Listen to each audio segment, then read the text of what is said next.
From thetraderguide.com, this is Chris taking a look at the US dollar for the next several weeks as we roll into August proper now that the jobs number is out of the way. Very interesting level that we see here in the gold market. You can see that I have a line at 1200. This is an area that should be supported.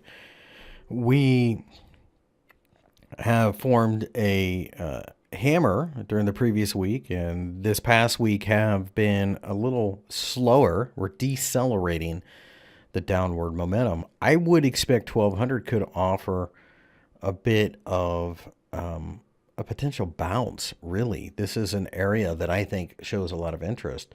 Let's go ahead and switch over to silver. See what we got over here. You can see that the $15.50 level is an area that has caused major support down to really as low as $14. But I'd say this is about a 50 cent area of support. So silver looks like it could bounce as well. Looking at the British pound US dollar pair, you can see that the 130 level, the 50% Fibonacci retracement level, and an area of previous interest overall is starting to come into play as well. This, in fact, mirrors gold, really, if you think about it. Over here, you can see that there has been a lot of action in this area previously, and I consider the zone here from 130 to 129. The euro sits above the very crucial 115 level. It was a negative week, but we're really not able to take off to the downside. So that's something to pay attention to. The Aussie, very much the same thing. We're sitting right above 0.73. So what's the takeaway of all of this? The takeaway of all of this is that we are heading into August, which is traditionally one of the more quiet trading months. But I think over the next couple of weeks, we're going to have to make a significant decision.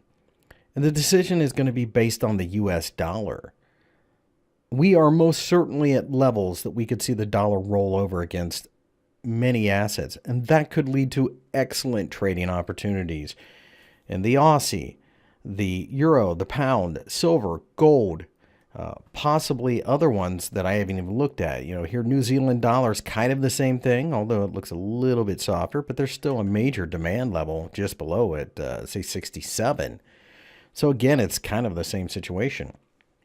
The alternate scenario, of course, is that we do break down, and that shows dollar strength. That would unwind gold under 1200, could send it to 1120 before reaching towards $1,000. Silver would most certainly hit 15. It'd be interesting underneath there. Silver market's very manipulated anyways. The euro would probably go to 113 or so, where it would find a lot of buying pressure, and so on. So it looks like this is an area that the dollar is going to struggle to strengthen in. So I suspect over the next couple of weeks, we will start to see the dollar roll over. Excellent longer-term opportunity here, because if you were wrong, then you're very wrong and you just simply short at that point. So definitely worth paying attention to. I think the next couple of weeks are going to be crucial for the US dollar, and then by extension, the precious metals and Forex markets. Thanks for watching. Don't forget to subscribe.